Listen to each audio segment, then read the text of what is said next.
नमस्कार, मैं हूं आपके साथ मयंक। आज 9 तारीख है और इस वक्त की सबसे बड़ी खबर आ रही है हॉर्मूज से।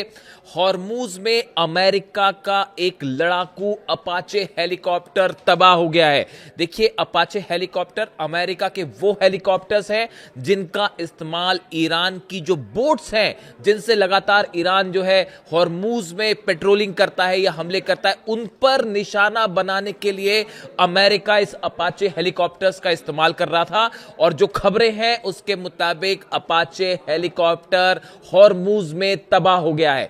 डोनाल्ड ट्रंप ने भी इस बात को कंफर्म कर दिया है, बल्कि डोनाल्ड ट्रंप का बयान भी आया है और उन्होंने यह कहा है कि अपाचे हेलीकॉप्टर के जो दोनों पायलट्स हैं वो सुरक्षित हैं। इस तरह का बयान डोनाल्ड ट्रंप ने दिया है। अब यह अपाचे हेलीकॉप्टर तबाह कैसे हुआ और डोनाल्ड ट्रंप ने अपाचे के दोनों पायलट्स का क्यों जिक्र किया, इसको लेकर हम बात करेंगे।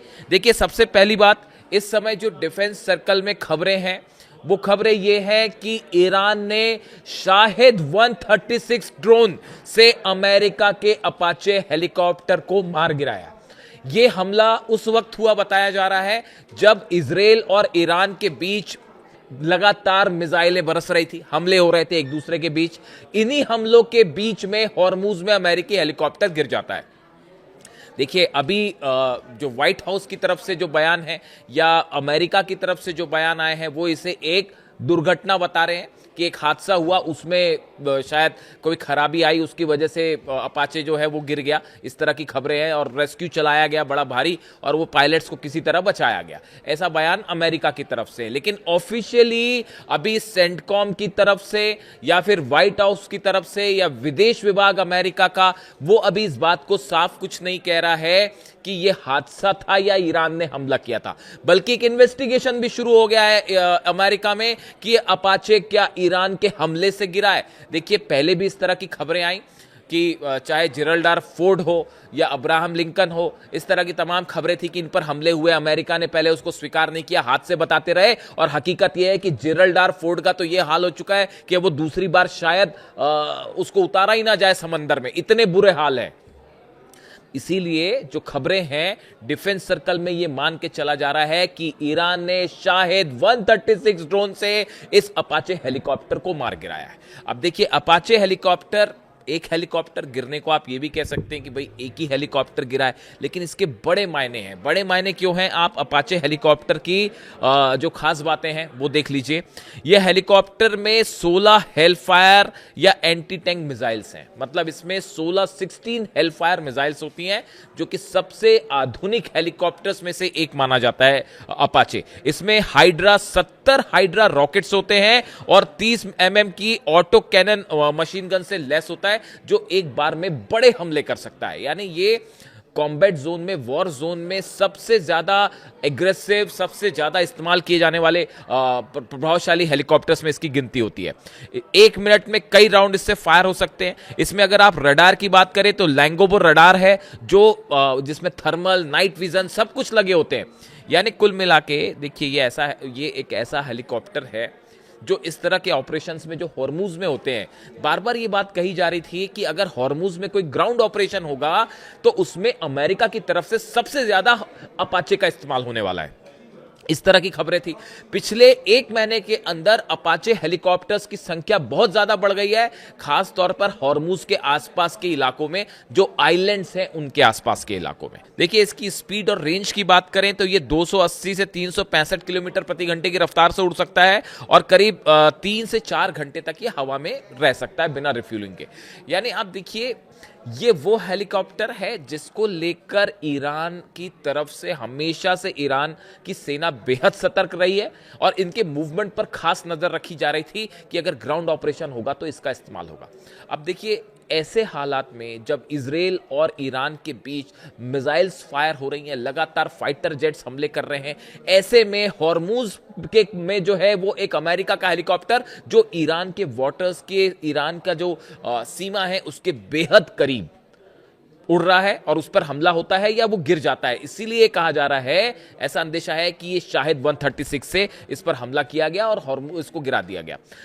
अब डोनाल्ड ट्रंप इसमें बार बार इन्होंने पायलट्स का जिक्र क्यों किया? इसकी बड़ी वजह यह है, जब पिछली बार 2 पायलट्स फंस गए थे ईरान में और उनको रेस्क्यू करने के लिए इतना बड़ा ऑपरेशन अमेरिका को करना पड़ा, अपने ही जहाज़ों में आग लगानी पड़ी, बड़े मुश्किल से जो है वो पायलट्स बचे। उसके बाद कल ये पैनिक हो गया था कि क्या इन दो जो पायलट्स बैठे हैं अपाचे में, अगर ये हॉर्मूज में गिरते हैं तो कहीं ईरान की सेना, नौसेना इन्हें पकड़ ना ले। ये खौफ सता रहा था अमेरिका को, ये खौफ सता रहा था डोनाल्ड ट्रंप को कि अगर ये दोनों पायलट्स पकड़े जाते हैं तो पूरी दुनिया में फिर जग हंसाई होगी। हेलीकॉप्टर भी गिरता है, पायलट भी पकड़े जाते हैं तो फिर बड़ी मुश्किल हो जाएगी। इसीलिए बड़ी कोशिश में, आनंद फानंद में जो है अमेरिका ने अपने वॉरशिप्स भेजे और किसी तरह से जो है ये दोनों पायलट्स को बचाया गया। लेकिन ये एक बार फिर हॉर्मूज में ईरान ने ये साबित कर दिया है कि हॉर्मूज में चाहे जमीन हो, चाहे आसमान हो, चाहे जो है वो वाटर्स हो, हर जगह ईरान का कब्जा है। ईरान भारी पड़ रहा है अमेरिका में। इसके साथ ही एक और खबर आई है, इराक में भी एक अमेरिकी ड्रोन, शायद वो MQ-9 रिपर ड्रोन हो सकता है, उसको मार गिराया है डिफेंस सिस्टम ने ईरान के। देखिए ये बड़ी गौर करने वाली बात है, ये इसलिए मैं इसका जिक्र कर रहा हूं। अगर इराक में अमेरिका का MQ-9 रिपर ड्रोन गिर जाता है, या हो सकता है वो इजराइल का हर्मीज या हेरॉन ड्रोन हो, इन तीन में से कोई एक ड्रोन था वो जो गिरा है, इसको ईरान के डिफेंस सिस्टम ने मार गिराया। कल जब इजराइल हमले कर रहा था ईरान के ऊपर, तो इस बात का खास ख्याल रखा जा रहा था कि फाइटर जेट ज्यादा अंदर ईरान के ना जाए, क्योंकि ये डर सता रहा था कि ईरान का डिफेंस सिस्टम मार गिराएगा। इससे आप समझिए एक बात, अपाचे का गिरना, MQ-9 रिपर ड्रोन का गिरना, 42 जो प्लेन्स गिरे अमेरिका के, ये सब इस ओर इशारा कर रहे हैं कि ईरान के डिफेंस सिस्टम में बड़ी तेजी के साथ तरक्की हुई है। ईरान ने अपने सेंसर्स से चलने वाले, इंफ्रारेड से चलने वाले जो डिफेंस सिस्टम है, इसमें कुछ नई टेक्नोलॉजी एडवांसमेंट किए हैं। हो सकता है रूस की मदद से हो, चीन की मदद से हो, या खुद ने भी अपना एडवांस डेवलपमेंट किया है। ये बड़ा प्रभावशाली साबित हो रहा है अमेरिका और इजराइल के जेट्स के खिलाफ और हेलीकॉप्टर्स के खिलाफ। इसके अलावा देखिए एक और अहम खबर, कल जब ये हमले हो रहे थे और मैंने आपको ये बताया था कि इजराइल में बड़ी तबाही हुई है, मेरे वीडियो में नीचे कई कमेंट्स आए थे जिसमें कई लोगों ने ये कहा कि इजराइल में तो कोई तबाही नहीं हुई है, इजराइल से तो कोई तबाही की तस्वीरें सामने नहीं आई है। आप कह रहे हैं कि इजराइल में तबाही हुई है। अब धीरे धीरे वो तस्वीरें सामने आने लगी है। मैंने आपको हर बार कहा कि इजराइल में जब भी कोई नुकसान होता है तो वक्त लगता है बाहर आने में। अब हाइफा की तस्वीरें बाहर हैं। जो तस्वीरें मैंने देखी हैं हाइफा में हमले की, हाइफा की ऑयल रिफाइनरी के ऊपर मिसाइल गिरी है और ऐसे जबरदस्त धमाके हुए कि देखने वाले की रूह कांप जाए। पूरे आसपास के कई किलोमीटर्स तक ये धमाकों की आवाज सुनी गई और जबरदस्त जो है टेंशन तनाव में थे पूरे इजराइल के लोग जो हाइफा के आसपास है। बिल्कुल ऐसा ही हमला बीरशेबा में हुआ, जहां कई किलोमीटर दूर तक जो है आवाजें सुनाई दी, मिसाइल्स गिरने की, आग की लपटें दिखाई दी। इसी तरह के हमले अगर हम बात करें तो अशदोद में नेवातिम और तेलनौफ, इसमें जो दोनों जगह हैं नेवातिम, तेलनौफ, ये दोनों एयर बेसेस हैं इजराइल के और सीधा हिट हुई है इसके ऊपर मिसाइल्स। अब इसकी तस्वीरें धीरे धीरे बाहर आने लगी हैं। अगर कई बार देखिए आप तस्वीरों को बाहर ना आने दें, इजराइल की तरफ से एक कोशिश होती है कि तस्वीरें नुकसान की बाहर ना जाए, लेकिन सैटेलाइट्स जो हैं वो हर स्थिति को बता देते हैं। चाइना के सैटेलाइट्स की तरफ से एक बार फिर यह बताया जा रहा है कि इन एयर बेसेस पे नुकसान की तस्वीरें सामने आने लगी हैं और दोनों ही एयर बेस पर बड़ा नुकसान हुआ है। यहां तक कि बेन गुरियन एयरपोर्ट को भी हिट किया गया है। यानी ये जितनी जगह आप देखिए, नेवातिम, तेलनौफ, हाइफा, बीरशेबा, अशदोद, सब जगह मिसाइल्स गिरी हैं। बताया जा रहा है 10 ठिकाने इजराइल के ऐसे हैं जो ईरान ने अपनी हाइपरसोनिक मिसाइल से जला डाले सिर्फ 24 घंटे के अंदर। और हकीकत अब यह है ईरान की तरफ से, देखिए कल असल में हुआ ये, इस बात को समझना पड़ेगा कि ये हमले कैसे हुए, ईरान ने क्यों इनिशिएट लेके हमले किए। देखिए जिस तरह से इजराइल लेबनान पर हमले कर रहा था लगातार, उसके बाद ईरान में एक बड़ी बैठक होती है, सिक्योरिटी काउंसिल की बैठक हुई। बताया जा रहा है कि इसमें ईरान के सुप्रीम लीडर भी जो है वो वर्चुअली इसमें शामिल थे इस बैठक में। इसके अलावा जो है वो तमाम जितने सेना से जुड़े बड़े अधिकारी थे वो इस बैठक में शामिल थे, सिक्योरिटी काउंसिल के सदस्य इसमें शामिल थे और कई अलग अलग जो ऑर्गेनाइजेशंस हैं उसके लीडर भी इसमें शामिल थे। इस बैठक में इस बात पर चर्चा की गई कि इजराइल जो लगातार हमले कर रहा है इसको कैसे रोका जाए। इस बैठक में जिक्र हुआ अली खामनेई साहब का। जिस तरह से अली खामनेई साहब ने जब लेबनान पर हमले हो रहे थे और हसन नसरल्लाह को जिस तरह से निशाना बनाया गया, उसके बाद 180 मिसाइल्स ईरान ने फायर की थी इजराइल के ऊपर, लेबनान के लिए। उसका उदाहरण दिया गया और यह कहा गया कि अब वक्त आ गया है इजराइल को रोका जाए, नेतन्याहू को जवाब दिया जाए।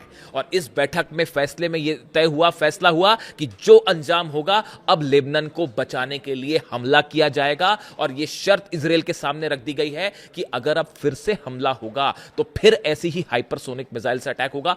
10 शहरों में नुकसान हुआ है। अब इसकी खबरें आपको नुकसान की एक महीने बाद बाहर आएगी, इसका मतलब यह नहीं होता कि इजराइल में नुकसान नहीं हुआ है। आप सर्च करिए, बड़ा नुकसान हुआ है। और 24 घंटे के अंदर ईरान की जो हाइपरसोनिक बैलिस्टिक मिसाइल्स फायर की गई, इसका जवाब किसी के पास नहीं था। अमेरिका का थार्ड और पेट्रियट 24 घंटे यह कोशिश करता रहा कि किसी तरह इजराइल पर गिरने वाली मिसाइल्स को रोका जाए। पूरी तरह से अमेरिकन डिफेंस सिस्टम फेल हो चुका है। एक बार फिर थार्ड फेल हो गया, पेट्रियट फेल हो गया, आयरन डोम फेल हो गया, एरो जो है वो फेल हो गया। कुछ मिसाइल्स और ड्रोन्स इंटरसेप्ट हुए, इसमें कोई शक नहीं है, लेकिन बड़ी संख्या में मिसाइल्स गिरी हैं। और एक बार फिर यह बात सामने आ गई है कि चाहे इजराइल हो चाहे अमेरिका हो, डिफेंस सिस्टम ईरान की हाइपरसोनिक बैलिस्टिक मिसाइल्स को नहीं रोक सकता।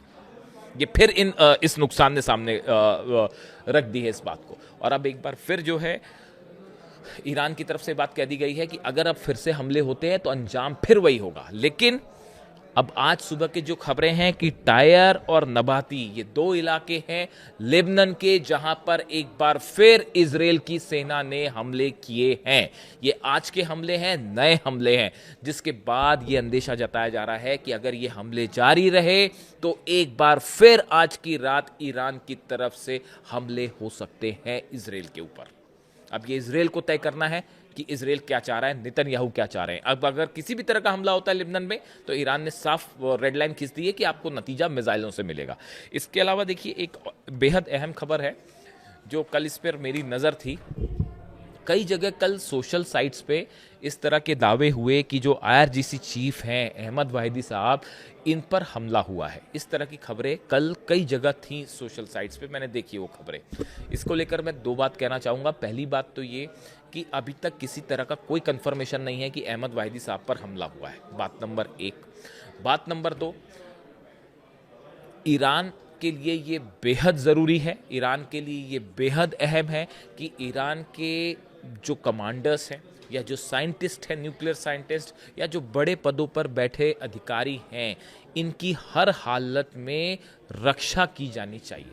खासकर अहमद वाहिदी साहब, ये वो शख्स हैं, मैंने पिछले कुछ समय में इनको नोट किया, जो इनका एक्शन लेने का तरीका है।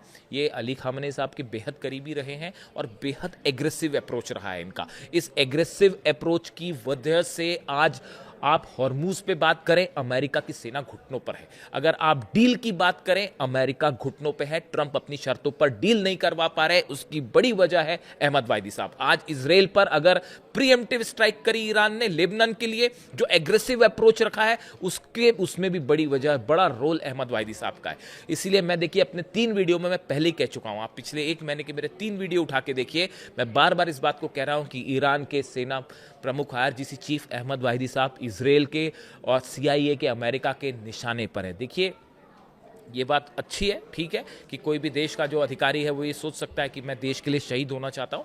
ईरान के कई सेना प्रमुख हैं या इस तरह के साइंटिस्ट हैं, वो ये बात सोच सकते हैं। लेकिन साथ में बेहद अहम ये है कि ईरान के जो बड़े अधिकारी हैं वो सुरक्षित रहें, ताकि जंग में इजराइल या अमेरिका को करारा जवाब दिया जा सके। खासकर अहमद वाहिदी साहब जैसे जो लीडर्स हैं, जो एक बड़े लंबे समय तक उन्होंने ग्राउंड्स पे काम किया है, कई जंग देखी है, उससे निकल के वो बाहर आए हैं, वो एक एक चीज़ को अच्छे से समझते हैं कि कैसी रणनीति बनाई जानी चाहिए। कासिम सुलेमानी साहब के करीबी रहे, उनसे सीखा उन्होंने कैसे ऑपरेशंस को किया जाए। ऐसे में अहमद वाहिदी साहब जैसे कमांडर्स जो हैं, उनकी सुरक्षा बेहद अहम हो जाती है। देखिए जब जंग होती है और जंग में जब सामने वाला दुश्मन ऐसा हो जो पल पल अपने रंग बदल रहा हो, अपने स्टैंड चेंज कर रहा हो, धोखे से हमला कर रहा हो, तो उसको उसी की भाषा में जवाब देना भी बेहद अहम हो जाता है। इसीलिए बड़ा अहम है कि ईरान जो है, ईरान की सेना, अपने जो चीफ हैं, उनकी सिक्योरिटी बहुत अहम हो जाती है। वो इस पूरे युद्ध में कई आगे के प्रभावों को भी तय करती है। तो तो इसलिए फिलहाल अहमद वाहिदी साहब को लेकर जो खबर है कि उन पर हमले की खबर कई जगह आई, इसकी कोई पुष्टि नहीं है एज ऑफ नाउ। और हालात ये हैं कि एक बार फिर लेबनान में इजराइल ने हमला किया है और जिसका नतीजा फिर वही हो सकता है जो कल देखने को मिला, एक बार फिर ईरान की तरफ से हमले हो सकते हैं। दूसरी तरफ डोनाल्ड ट्रंप के दावे और चल रहे हैं कि जल्दी ही डील होने वाली है। किससे बात कर रहे हैं, क्या डील करने वाले हैं, वो खुद डोनाल्ड ट्रंप ही समझ सकते हैं और बार बार वो ऐसे बयान क्यों देते हैं समझ के बाहर है। लेकिन फिलहाल ईरान की तरफ से स्टैंड क्लियर है कि अगर हमला होता है लेबनान पे तो फिर करारा जवाब दिया जाएगा। और अपाचे हेलीकॉप्टर डाउन है, अभी देखिए धीरे धीरे पता चलेगा कि उसकी कई कहानियां निकल के सामने आएंगी। वीडियो कैसा लगा कमेंट करके बताइए। Thank you so much.